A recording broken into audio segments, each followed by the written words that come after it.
This is a DeMarie Productions podcast. What is the topic? Food and styling? I want to focus on like the creativity that he brings to the job. Okay. Hey, rolling. KP, that's the one that we'll use in the edit. That was a good clap. Always be Yeah. editing.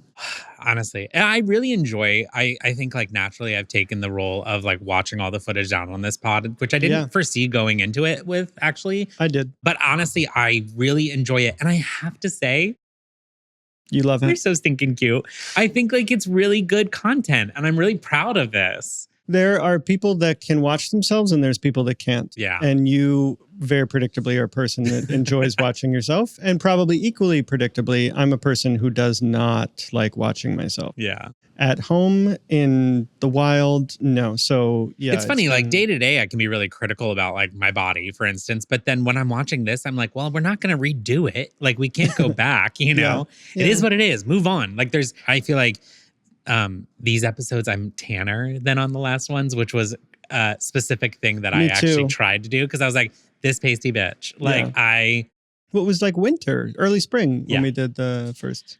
Okay, so today on this pod, we're talking about food first because of who our guest is. Our guest, Drew, who's a food stylist. And so it begs the question, what's your favorite food?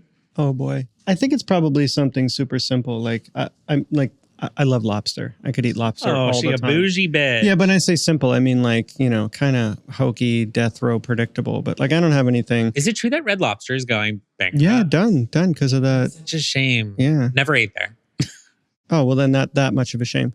Maybe they wouldn't be going bankrupt if you help save them. It's true. Mine's a classic. I'm like I'm give me a slice of pizza and keep it moving. That's what I mean. Like, I don't think there's anything that's really like my favorite. Yeah. I just like a lot of different foods. I mean, in full transparency, food has been a big part of my life. I've always like had a relationship with food. Like we don't really get into too many personal things on this pod, but my mother was a beautiful, thick woman. I am a beautiful, thick woman. Like I just inherited that part of our family's genes. Yeah. You know, when my mom did Herbalife, I did Herbalife. When mom did Weight Watchers, I did Weight Watchers. When like really? Oh yeah. And then into adulthood, as like a child or teenager or something? No, appropriately like 9, 10, and then into teenager. What do you mean appropriately? You were on Weight Watchers at 9 years old? No, I was on Weight Watchers when I moved here for college. Okay. I guess that's more. But like food's been just like a constant noise in my life up until recently. Because why? Ozempic. Which I know has all of its political things and people have thoughts and feelings and stuff like that. It fucking works. And I'm so happy. I wish it wasn't as expensive. You're assuming that I'm like, I don't know, like opinionated about that. I think whatever makes somebody feel good, they should be doing, you know?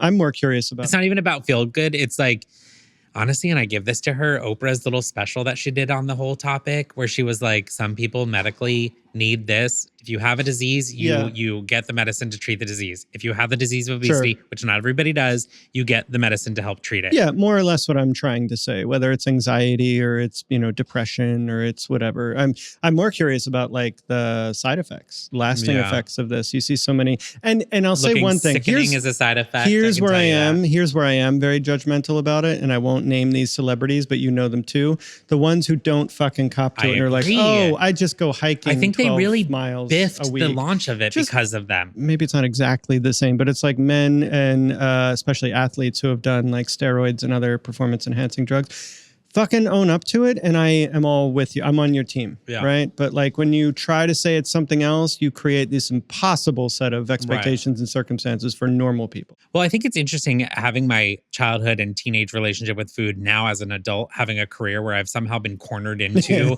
a producer of food, largely food-based products. You and me both, probably. But it's funny, you know, I've never eaten any of the product of the clients that I work with. You never ate any of? No, bleep that too. I've never done it because and like I've had family members that have and all that stuff. I just think it's interesting to have a career in food. Did you inadvertently fall into food the way that I did? Totally accidental. Yeah. So I came from like, I was at Christie's, right? Working in art ostensibly or like adjacent to art and everything. And then went to Chipotle. And I didn't go to Chipotle because they had this food with integrity, fresh whole ingredients mission necessarily. I went there because it was like a cool place to work. I was going to get to do really fun, like the material I was working on and the literal marketing materials that we made. But then that got me the next food job and the next food job and the next like food adjacent job. And so I'll say that it's been like, it was totally happenstance. But at the same time, if you're a brand marketer or somebody that cares about brand marketing, there's nothing, I'll say, quote unquote, easier or more universal to market at an upper funnel brand level than food. Interesting, right? yeah. And people's relationships to it and what they want to eat and ease and convenience, every single aspect of food, right? It's a universal problem to solve. Yeah, but there's also a lot of ways you can approach it. Food as fuel, food emotionally. Like there's so many different narratives that a brand can take to talk about food product in advertising that I think I love seeing how people choose to talk about their product and how they try to position it, whether they do the nutrition, food, like health angle, or if it's, luxury, taste-based advertising around food. It's so sensorial. It's it's like nostalgia for some people. That's food why is incredibly nostalgic. Yes, and we'll talk to Drew in a bit, but like one of the brands that I've worked at, there was not as much emphasis put on the photography and the styling of food in the beginning. And it felt like a very clear miss to me that like at the end of the day, all the words and all the deals and all the logistics and mechanisms that we're using here, none of them are as valuable as like, no, the food's fucking good. It tastes good. It looks good. It tastes good. You're going to want to eat this, right?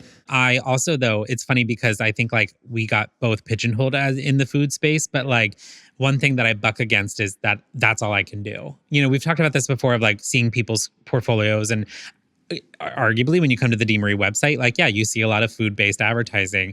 Now, granted, we have to update it, but like, that's, I think, why I also went into originals with film and TV, to just show like, look, I can do something completely different. Not even saying that outwardly, saying that to myself. You are more than just one lane here in this type of work. Yeah, it's like anything. I think you get a little too much luck in one direction and suddenly you feel like maybe that's all I'm really good at, or that's all I can really talk about, or all I can really market or represent. So I don't think that's totally uncommon. I think of you as much more rounded than... Rounded?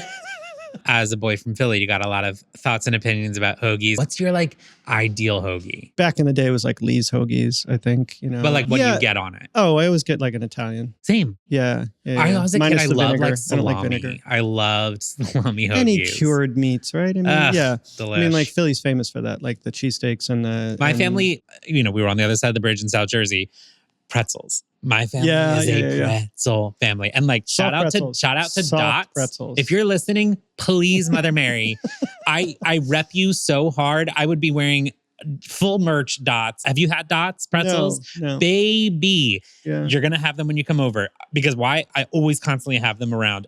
So much so that my friends' kids, they see Dots in the store and they go, Uncle Frank's. Like, is Dots like a Philly thing? No, but pretzels are, but like specifically my latest like brand that I'm obsessed with, Dots. Yeah, we used to go to the soft pretzel factory on like Spring Garden after a night of being out and doing things. And my dad used to love getting like the Costco big box soft pretzels. And so I would like every night, like march down after dinner into like the garage freezer and this huge fucking like Costco box of pretzels, and I would rip them apart and then you microwave it and I would know exactly when to pour the salt on I love pretzels so much. I like grew up around pretzels. Yeah, that's an odd one. But I threw my sister a pretzel party for like, I don't know what year it was, but I spent over $1,000 on various pretzels. I think you might have gotten ripped off there. No, worth every bit. Dough. But it's also interesting, like when you do see the work that goes into food advertising, you're like, wow, we're really trying to sell this, like the squish of the juice on the patty, the fluffiness of the salad leaf. It's like, whoa, shit, I can't believe that we're paying this much attention. But then when you see it as a consumer, you're like, oh, well, that looks delicious. I would like to buy that. I mean, in the brands that I've worked in, we had a different standard for what food photography should look like. So unlike I'll say like the late 80s, early 90s days of like Big Macs that were, a foot tall, and then you'd order one at the store or something and it'd be like 4 inches crushed, right? The directive for and probably from our partners and our vendors and our photographers and everything was aspirational but achievable.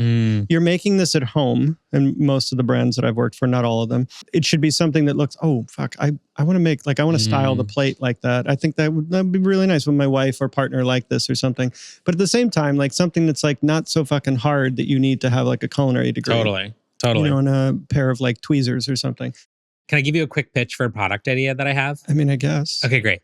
Here's the pitch. I would pay like $4.99 for periods of time where I am dieting to not be served any food-based advertisements. Okay. I would like there to be a subscription or an app that I can apply over all my digital platforms and all my social that allows me to opt out of being served food-based advertisement during a certain period of time. So and $5 I know a a lot month. of people who would do that, because when you're dieting and it's 11:39 at night and you're like trying so hard not to order chicken or whatever it is, and then all of a sudden you see an ad for a McDonald's bippity bip, you're like, fuck it, I'm going to do it. I mean, it breaks you so easily if you see the right ad at the wrong time when it comes to food while dieting. Okay. It's not a bad idea. Less popular opinion, but I think that especially Americans more than others, we go to great lengths to avoid exercise. Dieting is hard because it's not like a natural state. Like your body doesn't want to do that. It doesn't mean that you shouldn't maybe avoid certain foods that, you know, just fucking walk it off. Yeah, but you've always been active and healthy. You've never been fighting a biological chemical thing, have you? We'd have to cut a lot of that, but I would say I come from a fatty family. Do you? Yeah. Yeah. I mean, I definitely do. And when I say that, I mean that like my own weight hasn't been like easy over the years and stuff. Like post Ironman. You did an Ironman? I did several Ironman. Yeah, but like when how do I not know that? So I was at the other end of the spectrum, like almost like I was not bulimic or anything. But what's I was the opposite? like, The people that like work out too hard. I was like too 150 religiously. pounds, right? 150 pounds at cycling and racing weight, and right now I'm like 182. I have right? not seen the south side of 150 since I was like 12. Are you kidding me? But that's what I'm saying. It goes in both directions. The obsession goes in both directions. Yeah. And I am much healthier now. Well, do you than I think was that it's during at all our responsibility as advertisers in the food space to only work and promote? Like, does it come down to people like us to make these decisions to help consumers between the two of us? I'd say it's more on me, and I'm just saying like largely brand side versus, you know, production and producer side.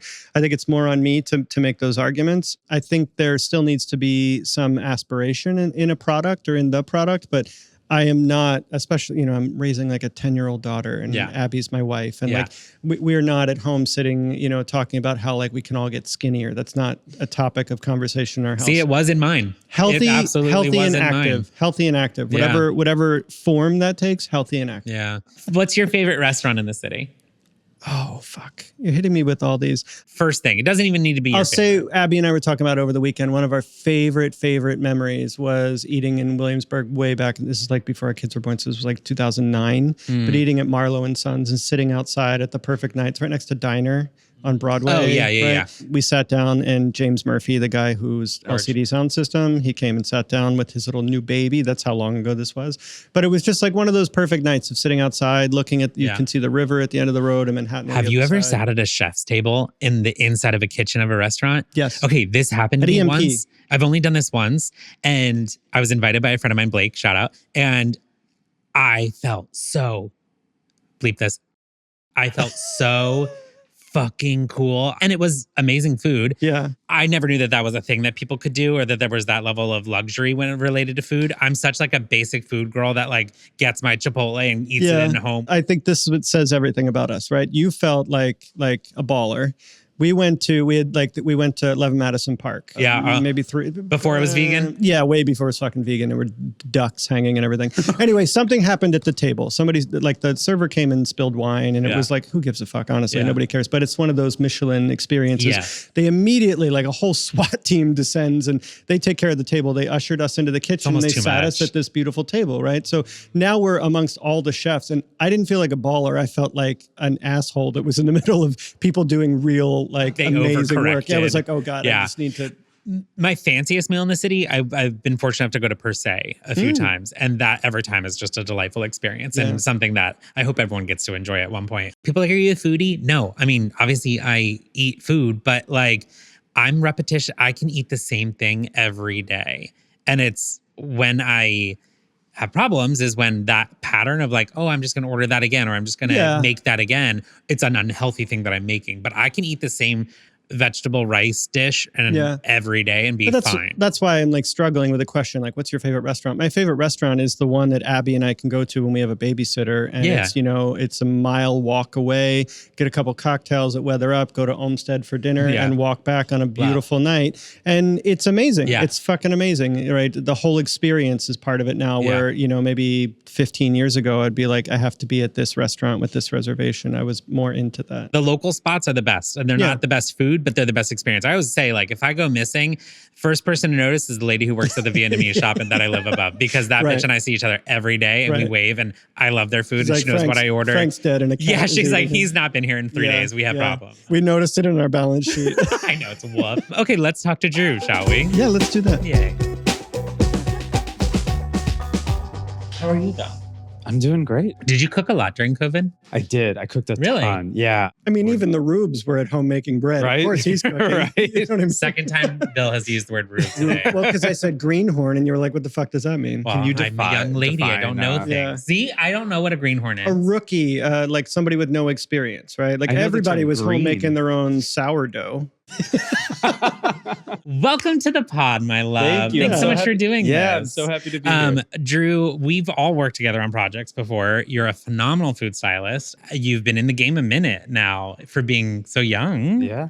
But I am curious, like, just because you're a food stylist, like, doesn't necessarily mean that you love cooking. Like, are the two closely related or are they two different things in your mind? They're definitely different, but I think they have to be related. A question I get a lot is like, do you style when you cook at home? And I'm like, sometimes I do. Yeah. Practice. I'm just having fun, habit. But sometimes it's like on a very involved recipe, you're cooking everything separately, kind of dismantling the recipe and then putting it together at the end for the photo. And I'm gonna put the mushrooms and the peppers in together and not like flip them with my tweezers. Yeah, because I'm flip them with my tweezers. Yeah, they don't need a perfect brown on my dinner. Do you have a culinary background? I don't. I kind of. So you're like all self-taught, autodidact. Really? Yeah. Got my grad degree in social work. So yes, the opposite of right. But I've always loved food. I've always kind of worked part-time in the food world in some capacity and got my full-level license in New York in social work and was like, it's time to... I was working part-time at a bakery and I was like, I'm going to take a year off. Yeah. Now that I'm licensed. Now that I've reached the peak of social work licensure and I'm going to take a year off. That's a wild pivot. It is. Who introduced the idea of food styling to you? Yeah. So my partner is a photographer and she introduced me to a few food stylists kind of at the same time that one of the chefs I was working for at a catering company introduced me to one food stylist. And I was like, I have these two people that are in my life and they're telling me that they think I would be interested in this field. So I was like, all right, I'll give it a shot.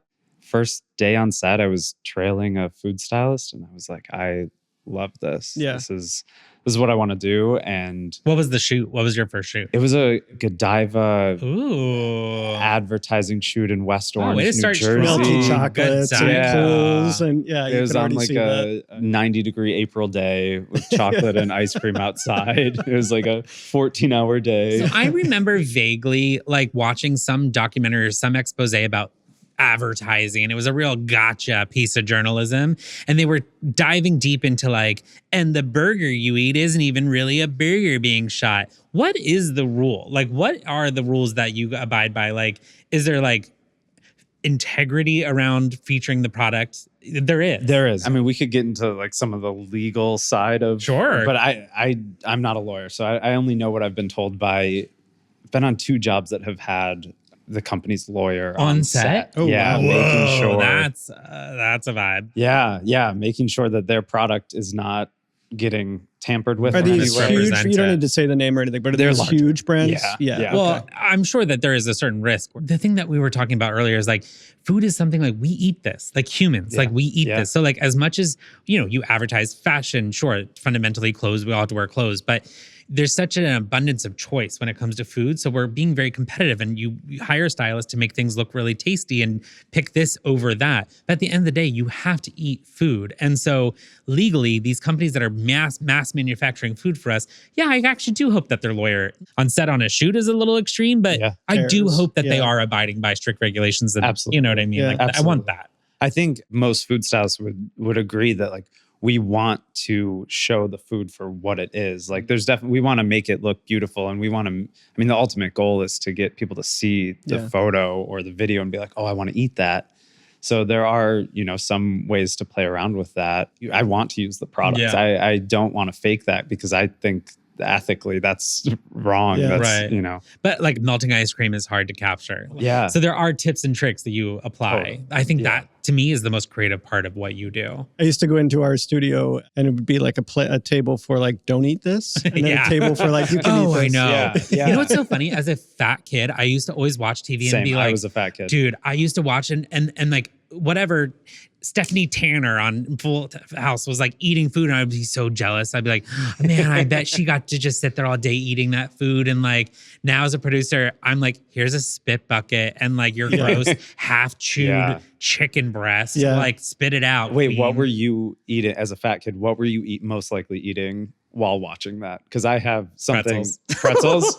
Yeah, I'm a big pretzel guy. Yeah. Oh, back We to just the talked fucking about pretzels. this. My go-to Jesus snack Christ. is pretzels. This episode is called Pretzels. Thanks. Should be. Frank told 30 minutes I'm of like stories seeking and sponsorship actively. Which from pretzel ones? Dots. There's- I'm obsessed Costco with Dots. pretzels and Dots. See, pretzels. that's Send the me- correct reaction to Dots. Some honey mustard dots. See, no, I can't even. No, it is No? the original red bag. I love the blue bag, the ranch bag, but I don't get to, Oh, I I do don't- not do I that don't more fuck than around once with every ranch. other month because that is a dark hole. When once you pop, you do not stop that. Exactly. I don't even buy the ranch ones. Anyway, Can we go back to the beginning Yeah, though for please. like the edification of people? What is food styling? How did you get into food styling other than like the entree that you had? But like, can you just talk about it from the beginning? Yeah. When I was thinking about this question and going a little bit more into depth, I think it's important to note that getting into being a food stylist really is like an apprenticeship program where you assist, and assisting food stylists is a hard job. It is schlepping. It is knowing every single grocery store and boutique spice shop in the city and where you can get specific produce online, and having to coordinate and help source things when you need perfect peaches in January for a job. And it's like, we need this. There's no other option to advertise this new alcohol's peach brand that is coming out in summer, but is shooting in January. In winter, unfortunately, I was told to assist for 2 to 3 years, and I was like, I'm going to full-time assist for 3 years, want to learn as much as I can. I've never walked more in a single day on an app tracker. oh, I love watching steps after a shoot day. It's right. God. It's like, it's satisfying. And then you get home and you're like, oh my God, this was exhausting. Yeah. But like Like 9.5 miles in a 20 by 20 box. Yeah. Where did I walked all over Manhattan and then went to Brooklyn a few times and like back and and never left a soundstage. Yeah. I mean, that was the most helpful advice I could have gotten, was to assist. You really also learn the business side of it too, which is a huge component of styling and of marketing yourself and of networking. And I think after about 1.5 years, I set a date when I wanted to have like a hard cutoff, and just kind of took the leap because I knew that there was only one way to go into it. And that was And you were like, date. after that time, I'm on my own. Yeah. I'm doing my own thing. Yeah. When you arrived at that moment, did you feel confident that you had the contacts and the experience that you needed, or did you still feel a little light? Oh, definitely a little nervous. It's just kind of jumping off a cliff and hoping your parachute that you've never used before, like who saves you. Yeah. And it did. And I think like networking and, I think having it be my second career too was so helpful, because I was like, I know what I want to do. I know how I want to navigate this. I know I don't want to do social work. Yeah. Yeah. Which I still have my license. So like maybe Just one in day. case. But, Well, yeah, I do think second careers are always like way more intentional and they're a little bit more passion fulfilling. You mainly work in commercials, print. I don't know the exact numbers. I always say probably like 75% stills, 25% motion. The breakdown between like ad, editorial, cookbooks. I probably do like one cookbook a year. There's some stylists out there who love cookbooks and that's their jam. But I really like, we're going to start the I love the food puns. now. Are you kidding me? Love. I like the balance. I really love doing motion. If I were doing any one category of styling, I think I would get bored. I would get burnt out. I would get exhausted. So I love having still shoot one day and then the next day motion and then moving on to a different food. Yeah. Yeah.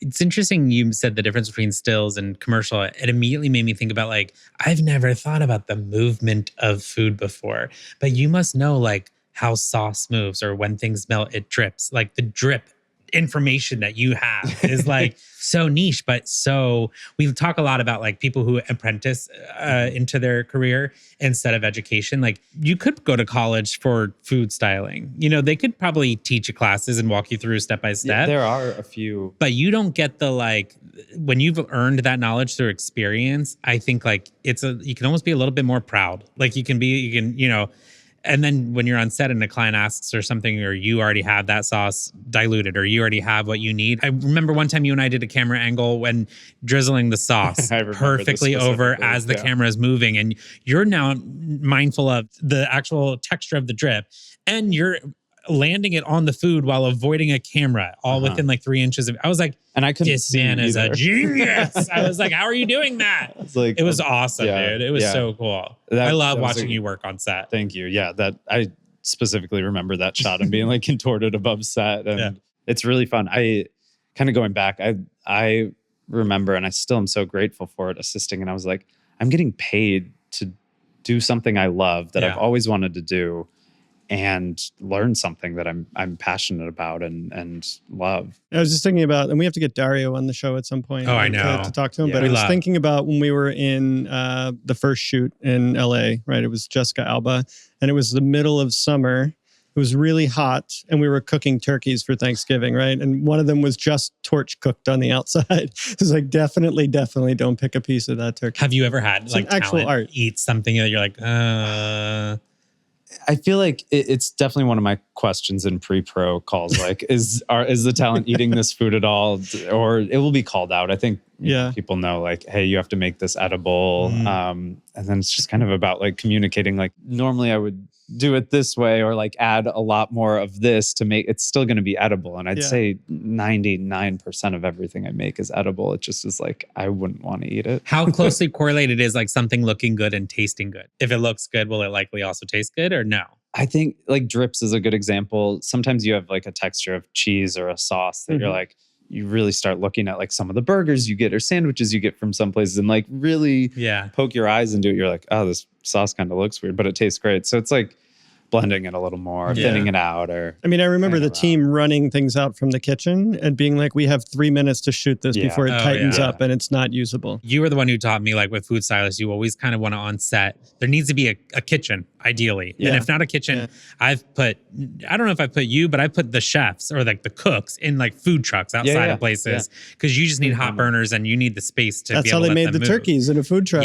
But then there always has to be a table like right next to the set, like right off camera. So you can put smoke, you can put the water, you can spritz mitts, whatever you do, that has to be into the shot under like 3 minutes. Otherwise you're fucked and you got to try again. And it's so funny. Every time that a food stylist is like, great, so I'm going to need 40 buns. And I'm like, 40, but like you get 2. And it's like, no, out of 40, you're aesthetically going to get 1 that looks okay. And you then get 1 shot at that.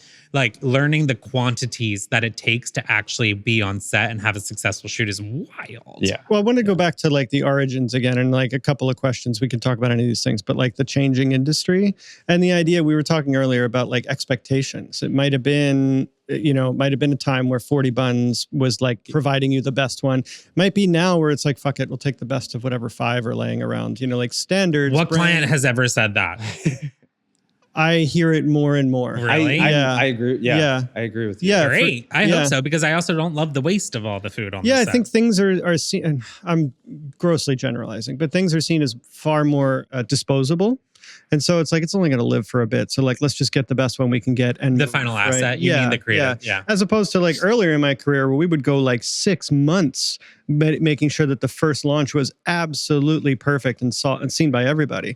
Not the same environment now. Yeah. Not the same requirement. Yeah. I think the consumer has changed with food a little bit too, to want a little more natural. Like if there's wrinkles in the bun, that's a little more appetizing than like the perfect which is actually good to hear. Yeah, That's great to hear. That's my perspective. I don't think there's any bun wrinkle surveys out there about like what the consumer wants. I'm willing to invest in a bun survey. Yeah. What do you enjoy about what you do creatively? Yeah, I think it's the details. And it's something that I try to stress with anyone that doesn't know about food styling at all, that like it is about being detail oriented about every single ingredient that goes into this food item that you're styling, and then making it so it reads on camera so that someone can see it and in a split second they know like, oh, this sandwich has this, this, and this, or this pasta has this, this, and this. And I think that's one of my biggest critiques when I like see my own work or I see other ads. I'm like, I can't really tell what that is. Like, you need to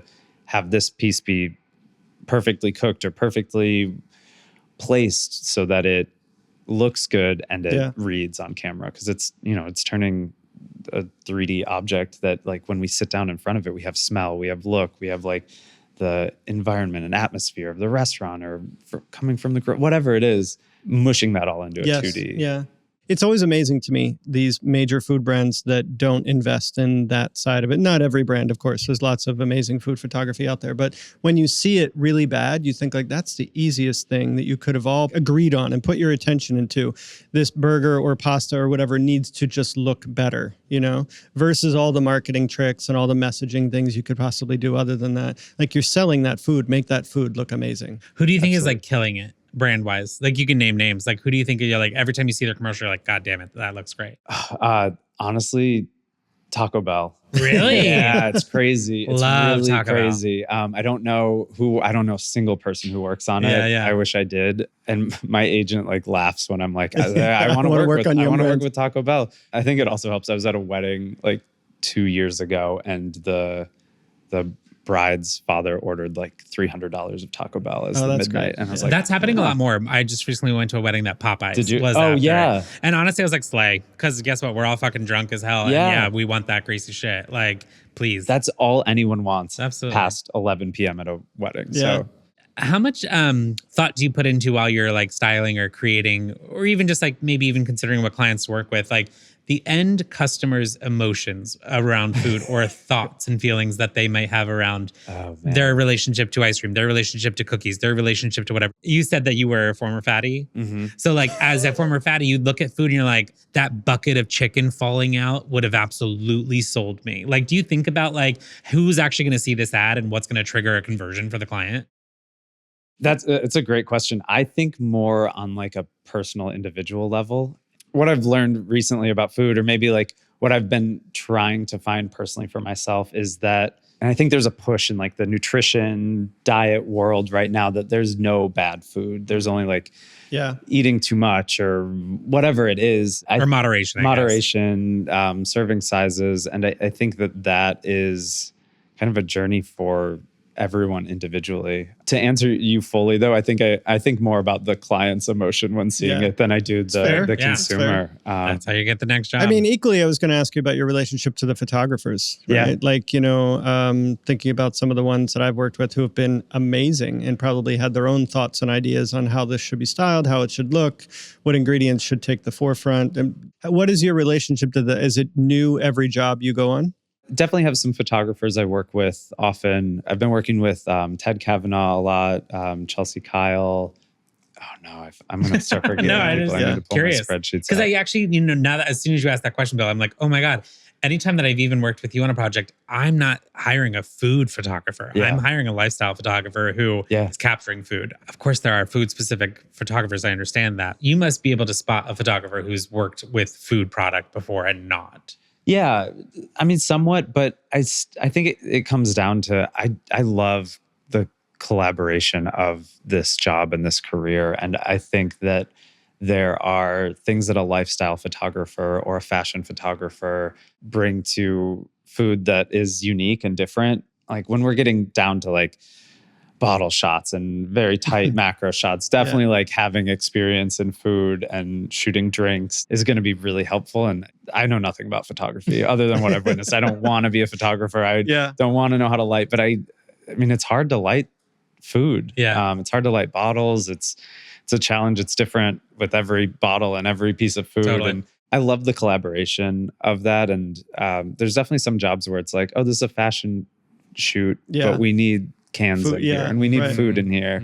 Same with lifestyle. And I think it's a fun collaboration to be like, oh, this is my world, this is your world. We don't cross all the time. But I mean, all of our photo tests in all the companies that I've worked for, the difference maker has always been in the lighting. The person that comes back and like, you could just tell like that person knew exactly how to light that shot versus somebody who's a great photographer, but not specifically. The moment that I get the most like giddy is when they like, okay, lights are on, that first shot, and you see what it's actually going to look like. Yeah. And you look up and you're like, how the hell does that, the lighting like blows my mind. But you must work very closely then with prop stylists because plating, anything that is like not the food, pots, pans, plating, cooking sheets, all of that is not you. That is somebody else's job. Yeah. And so what's that conversation usually like on set or beforehand with you and a stylist? I think more so having someone that knows tabletop still life is so helpful. And there's so many good prop stylists in New York. Rebecca Bartoszewski, Astrid Chaska, Lisa Lee, Sophia Papas. Cool. They're all New York based? Yeah, all New York based. I'm forgetting so many. And same with photographers. It's just, you bounce around with different jobs enough and you start working with the same people a lot and have really developed some. At what point do you realize you're on the same project? And like a pre-pro, or you show up on set and you're like, holy shit. Oh, before. Normally always before. Okay. Maybe the day before with a call sheet. Yeah. Some clients like to have specific calls like, this is our food call, this is our props call, and you don't cross over, which I think that's I've always fine. tried to bring you and the prop styles onto a call. I try because if the client has the time, there's little things like, oh, you didn't bring the napkin ring, or it's like, you didn't bring 12 of the same fork. So how can I preset the food onto the fork? I've always joined those calls so interesting. In ways that I wouldn't join other creative calls, because like ultimately what you're talking to these really skilled, experienced people, you just like, I want this thing to happen. However that happens, I have no opinion on, right? I don't know. That's outside of your, right. Yeah. I'm just like, I want it to look like this in the end. So to the extent that we can make that happen through all of your magic collectively, let's go do that. Yeah. Now, what is going on in the industry right now? Because I know that it's like, obviously we've all been impacted by strikes and we've all been impacted by like, I have this theory that people are still shooting. They're more frequently, but they're lower budget. Yeah. And so there's still work, like for sure. I'm a smaller shop. I'm not the big boys like that have agency of record and all that kind of stuff, relationships with brands. But how has it been on your guys' side? Like what's that look like right now for you guys as not a union, but as like a group? I definitely think the past year and a half or so has been slower for everyone. Probably in exactly what you're saying. Maybe like similar amount of jobs, maybe a little less, but like things just feel a little more squeezed. Is that the right way to say it? It's like things are a little tighter. I think about this and my psychology, social work background comes into play, and I'm like, well, we all just went through a huge trauma together. Like that's the state of the world. Like it's not just this country; it's the state of the world. The like contraction. Yeah, and we're like, oh, what can we control? We lost so much control of all of our lives. Mm-hmm. So I get a little deep sometimes about that. The way I make it through is like, this is a phase. It's slower. Really enjoying like the projects that do come along and having a little more time to prep them and conceptualize them has been great. Yeah. With that, though, things seem to be more last minute.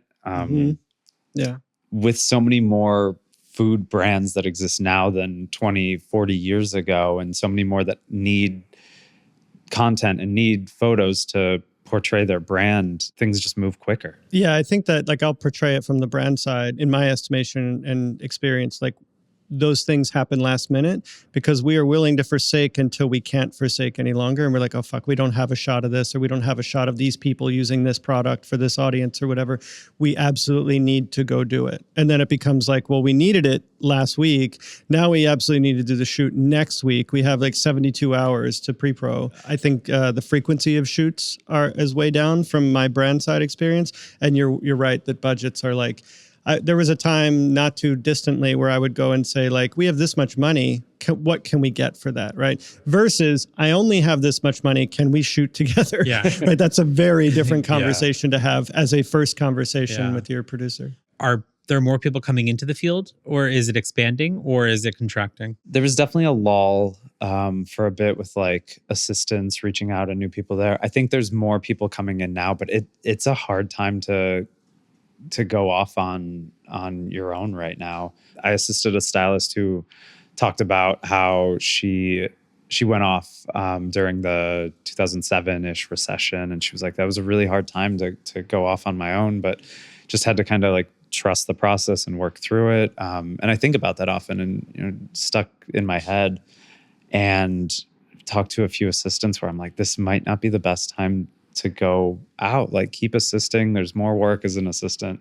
anyway. I mean, that's my experience. I hate to like say a huge overgeneralization of like what the food styling world or what the food media world is going through right now, but it does kind of seem like there's those flags popping up. It definitely feels like an unsettled time to set out on your own for most things, including styling. So I agree with you. It might be a time to like collect a little bit more, on the apprentice side, if I'm a younger stylist or younger anything at this point, collect a little bit more information, lay in the cut, learn this in and out, and then maybe wait for the environment to change a little bit. Totally agree. It's hard. You find something and you want to do it, and you're like, all right, I'm ready. And it's like, the economy, the marketing world, whatever it is right now, is it's just dictating otherwise. It's very frustrating. hard. Yeah, so absolutely. You work with an agency, so they field a lot of inquiries and suss out timing, and they handle your schedule and stuff like that. So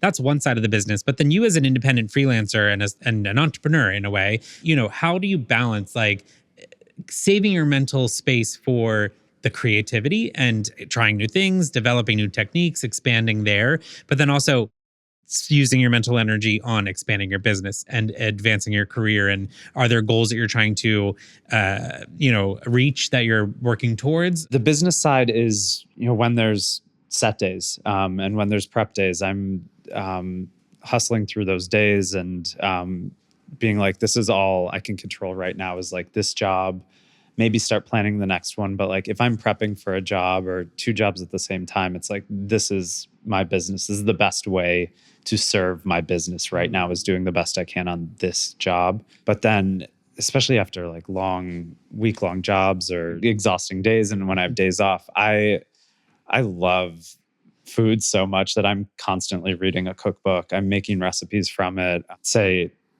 3 out of 4 times I make something, I'm like, I'm not sharing this at all. I'm either eating it or I'm doing it because I haven't done this one technique yet, or I've seen it pop up here and there, and I'm like, I want to try this just in case I have a client come in and they're like, oh, can you do this? I'm like, right. Yeah, I can. If you need if you can see work that's like it, or I can do it again because I've done it one time before. Yeah. Getting to your question of like my goals, I just want to keep learning and be like a wealth of knowledge in this field and just keep styling. There's different components of it, like the prep work and the grocery shopping. And I love that part. That feels like one of the most creative times, when I can go to different grocery stores in different parts of the city and find different ingredients that I think are going to suit the client well and suit the project well. And then it's like getting on set, preparing them, cooking, and styling them for set. Staying curious, because I'm sure there's a lot, I don't know for a fact, but I would guess that there's a lot of people who would be all too happy to drop the grocery shopping portion of that, right?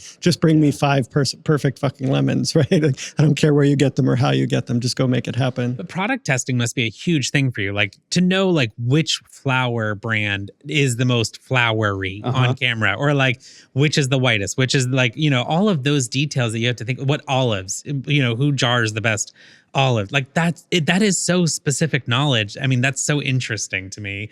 I've never thought twice about how the olives look in the martini glass, as long as they get in there, That's one of the hardest things about assisting too, is you're working for multiple different stylists and they all have specific brand preference to different brands. They're not normally going to say, I prefer this type of olive over this one because this, and this. It's like, okay, well, I have to find this one olive because this is what their preferences. And I love seeing that too. I love seeing other people's work and being like, oh, cool, they prefer that. I prefer this. I respect what they choose. Totally indiscernible to anybody else other than you looking at it, right? I'm like, that's an olive and that's an olive, or whatever. It really is. Have there been any career highs, like moments or hacks or like individual things that you're like, I fucking did that? Like last week or 2 weeks ago, I did a few covers that are coming out that I think I can talk about. One for Bloomberg. Congrats. Thank you. Yeah, really, really fun project. It's kind of exactly what you were saying, like setting it up, styling it, and then seeing the photo. I was like, this is lit beautifully. What was it that you were shooting? It was a picnic scene. It was a lot of new food products, like bring your that's very bougie cool. picnic basket with all these new products. Yes. Yeah. That's the very cool. editorial side of food styling is actually very interesting to I think love about. editorials. I've seen your Christmas stuff. I love when you do Christmas shit because I'm like, I have that gingerbread cookie is the best looking fucking gingerbread cookie. Thank you. We take gingerbread decorating very seriously in my family every year. I believe you've participated in voting. Both Pretzels of you. and gingerbread. have, Yes, we get very competitive. Which they can cross too. Like you can definitely use You'd be pretzels very proud and of me. gingerbread. I made a custom exterior stone fireplace out of like peanuts and raisins. I love that. It's so fun, like to play with your food. Like, you know, you're really going against the old saying, like, don't do it. My God, you've made a career out of it. I mean, that's another high too, is I had another cover that comes out in October. That's a spooky gingerbread house. So good. It was so much fun to make. And it was like 3 days straight of just like 15 hours a day. I'm glad that publications are still doing those. Yeah. I thought they were sort of slowing down on those like editorial, full like tablescape shoots and stuff like that. When you were a kid, were you into like looking at food magazines? Like, were you into like the Martha Stewart of it all? I worked at a homeless shelter after undergrad, and I remember getting donations of Bon Appetit in 2010, and I would just flip through them, take photos on my phone of like what recipes. That was like the first time where I was like, oh, whoa, I didn't have these magazines as a kid. Just being like, this. Has there been anybody that you've taken under your wing? I have my go-to first assistant who is absolutely fantastic. She has other career goals. So she doesn't exactly want to go into food styling, even though I'm like, if that changes one day, you would be great fantastic. at this. Yeah. You really would. You have attention to detail. You care. Having that comfortability, I really enjoy having like one go-to person. And being able to mentor, is that like, I mean, I don't want to put words in your mouth, but is that something that's valuable to you as well? Passing on all these things that you've learned? Absolutely. I also like the give and take too, because I'm never going to know everything. And everyone's experience is different. And even if you've had like 2 days of experience in the food world, you've learned something that maybe I haven't. I've learned so much from you on set when it comes to time management, because oftentimes a client will from Video Village be like, let's shoot this now. And it's like, well, Drew needs 30 minutes to cook that rice. Like that wasn't made for until later this afternoon. So I've like tail between my legs, had to come to Drew to be like, can we just like do this for them because they're asking for the peas now? Bill wants to shoot it now. Yeah, this guy. And so, but like that is something like you are so calm on set. You're so good under pressure. But like, where does that come from? Like, how did you learn how to just keep a level head through the process? You know, I've had people say like, oh, social work must really help you on set. And I'm like, my first instinct was, it helps me like talk to people and kind of understand what's going on. But I think it helps most. And what I've realized in the past year or two is like, it helps most for my own self-regulation. Because I never want to say no to a client. I don't get enjoyment out of being like, no, I can't do that. I try to just change the wording a little bit and say, I can do that, but it's going to take me realistically 30 minutes. Yeah. And if the production has time for that, great. I hate being the one that's waited on set.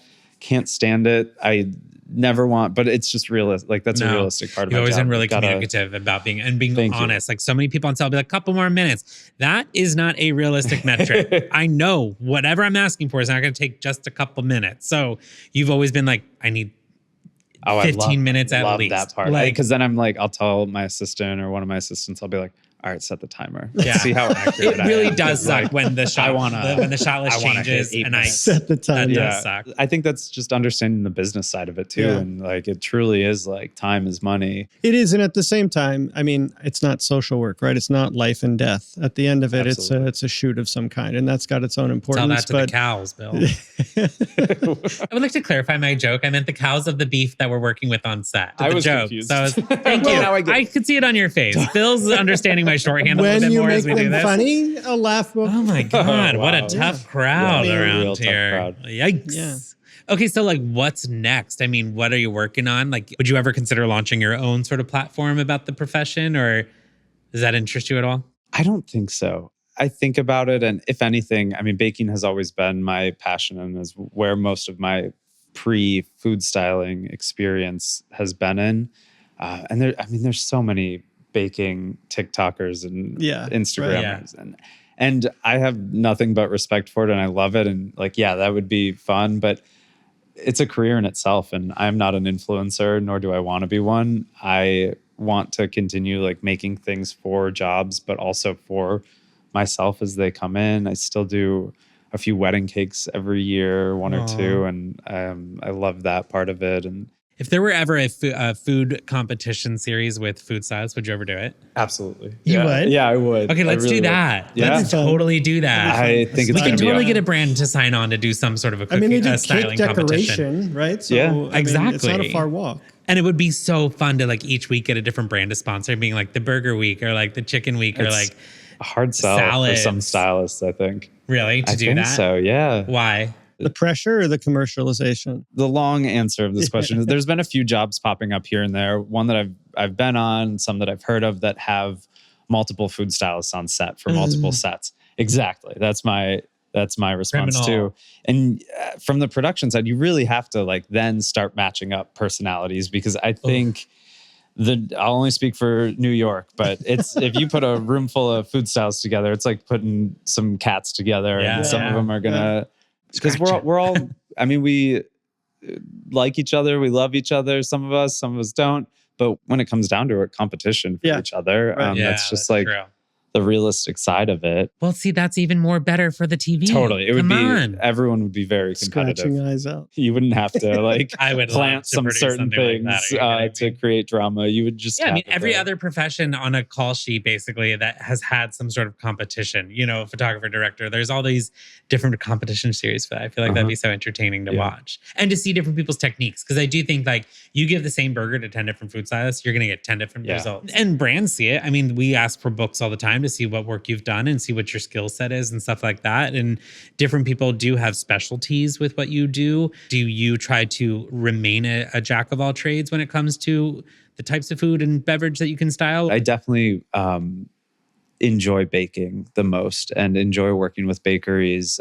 I absolutely love cakes and decorating. I think it's such a creative part of the food world. So that's definitely my focus more so in my niche, but I also love being a jack of all trades. I love styling salads and sandwiches and soups. But when you give me a job with a gingerbread house or a wedding cake or really intricate decorating, I'm like, I will spend all of my free time doing this because I love it. As a kid, I was super obsessed with like the sugar and like the sugar sculptures. I used to like, I don't know why, but I would like Google sugar sculptures to like see what people could create. I was fascinated by that. Yeah.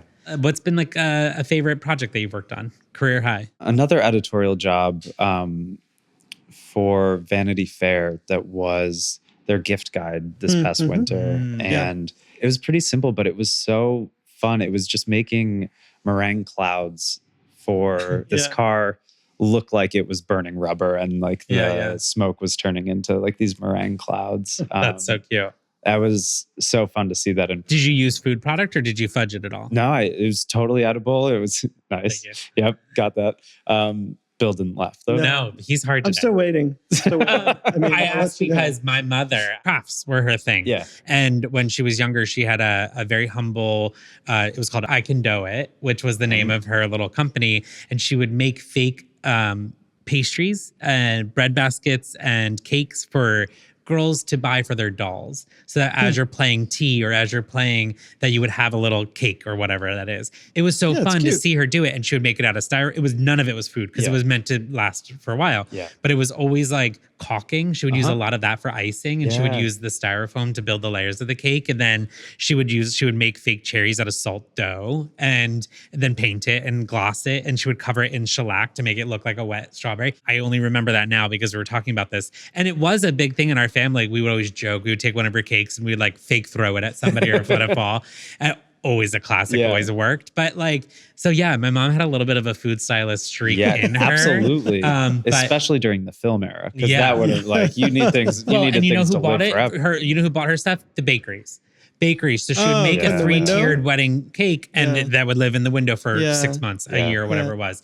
So I've always kind of been aware of food styling. I've always thought it was so interesting. But then to see you on set and to see what it really is like, oh my God, my mother was not doing that. God bless her. Like, but that, I mean, what she was doing, it takes talent and it's difficult. Like, it really is. Well, where can people follow you along the journey? Where can people check out your work? I'm on Instagram at Drew Aichele. My last name is pronounced Aichele. It's a hard one. That's a hard one. I'm not gonna lie. I've said that wrong so many times. It's totally fine. Thank you for saying that publicly for the record. Yeah, it rhymes with likely. That's like the easiest way to remember. And it is spelled AICH. Well, you got to check it out because the stuff that you post is like so entertaining to watch and follow, and just your skill and the talent is impeccable. Thank you. Yeah, thanks for coming through and talking about all this. It's really appreciated. I love all these sort of like more niche roles that I'm worried are going to go away someday. You worried about the AI at all? No, I'm worried about a brand's willingness to replace some things more quickly, but I also like more optimistically. And I said this before, like all contrasts, everybody goes this way, brands will go the other direction for contrast. And contrast soon enough will be a human touch, a human element. There's people want the humanity back into things. And I hope that we're moving in that direction. Absolutely. I think art, if nothing, is always good at having a reaction to what's going on in society. And I think part of that is advertising being like exactly what you're saying. I think that's my hope too, is that we're going to see a few shoots, advertisements, and be like, oh, that looks too fake. Yeah, I don't really fucking weird, right? My eye is getting tuned to seeing AI photos. Like you can still see around the corners and the edges and stuff like that, and you can tell when it's a little too glossy, but I think like because a computer can't do the drip with the camera, and like there still will be a body that has to execute with what you do specifically. Yeah, and like I said, ultimately I'm optimistic about all this, but I'm not optimistic for the next 2 or 3 years. I'm optimistic for like 5 and beyond, that we'll start to like all sine waves will come back around to like, oh, what if it just looked less than perfect? Wouldn't that be ideal? I can't wait to do our next project together. This is going to be fun. Yeah, we got to come up with something. Yeah. And thanks for coming through. Yeah, thank you for bringing me on. Thank you. Great talking to you both. Yay! Yay!